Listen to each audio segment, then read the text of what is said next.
Hi മച്ചാമാരെ, ഞാൻ വീണ്ടും നിങ്ങളുടെ മുന്നിൽ ഇന്നൊരു പടത്തിന്റെ റിവ്യൂ ആയിട്ട് ബന്ധപ്പെട്ട് വന്നത് ബോളിവുഡ് ടൈംസ്. നമ്മുടെ നെസ്ലിന്റെ അഭിനവ് ആണ് ഇതിന്റെ ഡയറക്ടർ. അപ്പോ അഭിനവിന്റെ ആദ്യത്തെ പടം നിങ്ങൾക്കറിയാം, മറ്റേ മൂതരന്യ അസോസിയേറ്റ്സ്. അത് കുഴപ്പമില്ല, നല്ല വെടിക്കെട്ട പടമായിരുന്നു. അതിന് വ്യത്യസ്തമായ ജോണറായിരുന്നു ഈ പടം. പക്ഷെ എനിക്ക് വർക്കായിട്ടില്ല. എന്താണ് സംഗതി എനിക്ക് കത്തിയിട്ടില്ല. തുറന്നു പറയുന്നത് എന്താ, ചിലർക്കൊക്കെ നല്ലതാണ് കത്തിയിട്ട് മനസ്സിലായിട്ടുണ്ട്, പക്ഷെ എനിക്ക് കത്തിയിട്ടില്ല. അപ്പോൾ ഒരുപാട് പേര് വേറെ ഉണ്ടാവും. അതുകൊണ്ടാണ് ഈ റിവ്യൂ നിങ്ങളോട് പറയുന്നത്. അതില് പിന്നെ എടുത്തു പറയേണ്ടത് നെസ്ലിന്റെ റോള്. നെസ്ലിൻ നന്നായി. നെസ്ലിൻ ഇന്ന് വളർന്നു വരുന്ന പുതിയ യങ്സ്റ്റേഴ്സിലെ മിടുക്കനായ ചെറുപ്പക്കാരാണ്. മച്ചാൻ പൊളിയാണ്, വെട്ടിക്കെട്ട് ആക്ടിംഗ് ആണ്.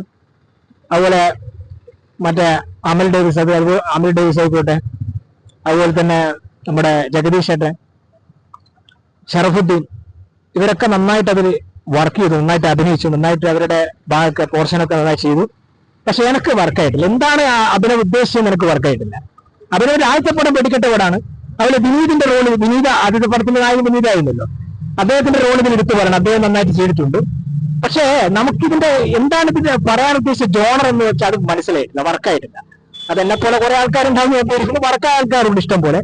അപ്പൊ അതാണ് എനിക്ക് പ്രശ്നം. ഇതൊന്നും അങ്ങോട്ട് വർക്കായിട്ടില്ല. നമ്മളൊരു സിനിമ കാണുമ്പോൾ നമുക്കത് വർക്കാണല്ലോ. അത് മച്ചാന്റെ ആദ്യത്തെ പടം വർക്കായതാണ്. ഈ പടം എന്താന്ന് വെച്ചാൽ അങ്ങ് വർക്കായിട്ടില്ല. കുറച്ചു പേർക്ക് വർക്കായിട്ടുണ്ട്, കുറച്ചു പേർക്ക് വർക്കായിട്ടില്ല. ആ വർക്കാകാത്ത കൂട്ടത്തിൽപ്പെട്ട ഒരാളാണ് ഞാൻ.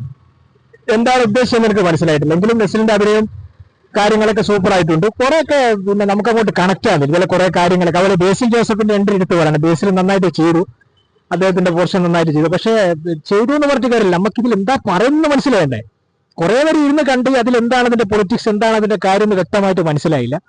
അങ്ങനെ ഇറങ്ങി പോകേണ്ട വന്നു. ചില സിനിമകളൊക്കെ നമ്മൾ കണ്ടു കഴിഞ്ഞാൽ നമ്മളെ പിടിച്ചിരുത്തും. കുറെ നേരം മനസ്സിൽ ഇങ്ങനെ നമ്മളിങ്ങനെ ഹോണ്ട് ചെയ്തുകൊണ്ടേയിരിക്കും, ഹുക്ക് ചെയ്തുകൊണ്ടേയിരിക്കും. പക്ഷെ ഈ സിനിമ അങ്ങനെയൊന്നും ചെയ്തില്ല. നമ്മൾ ആ തിയേറ്ററിൽ ഇരുന്ന് കണ്ടു.